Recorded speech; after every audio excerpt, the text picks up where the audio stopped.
That's it. Okay, so we just listened to Me and Bobby McGee and Mercedes-Benz by Janis Joplin, who was big in the day.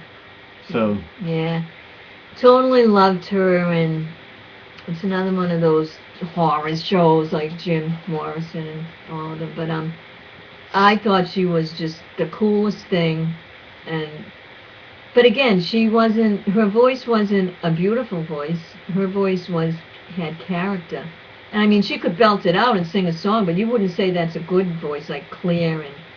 well, what I compare this to is we used to play, the Unloved used to play Me and Bobby McGee all the time with Britney singing it, and she would nail the notes, Yeah. and it was like a showstopper, but she didn't have the rasp and the character to her voice that Janis Joplin has, but Mhm.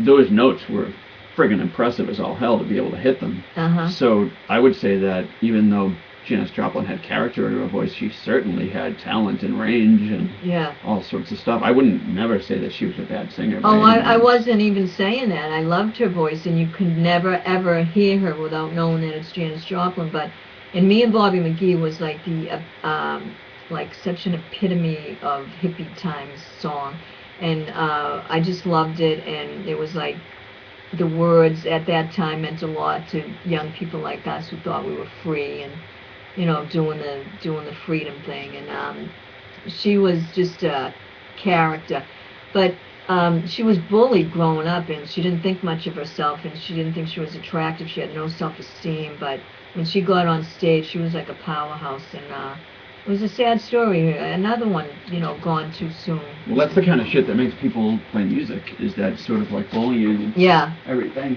And she went back to her high school reunion shortly before her death Yeah. to basically thumb her nose at all the people that gave And her I shit. hope she did, but she always dressed really bizarre, and she was a wild one. But I loved that. I could so relate to that. She was trying to be different. She was different, and but inside she wasn't. I mean, obviously, she was very sentimental, but sensitive. Anyway, when I saw her behind the music thing on VH1, it was just so sad about the last night because she was a big whiskey drinker, and they don't know if she accidentally drank and did some heroin and died by mistake, or if she did it on purpose. But either way, she's gone, and it's really pathetic. But Can you think of any singers that came along since her that sang oh, with that same level of hmm. unimpassioned? Well, not maybe the same level as her, but I think Melissa Etheridge, for a female, she was pretty passionate, and she did some good rock music. And but I don't think there was anybody that I can think of since that has all the qualities of Janis Joplin, because she was like all things put together. It wasn't just her voice; Yeah, the whole package. it was the whole package, and she was such a statement from that day and time in America. She was like just maybe if she came around now, she wouldn't How be long the was she big same. for? Because Well, she died before Me and Bobby McGee was released. That was released on that album Pearl, which came out after she died. yeah, I don't know because being young, I had no measure of time.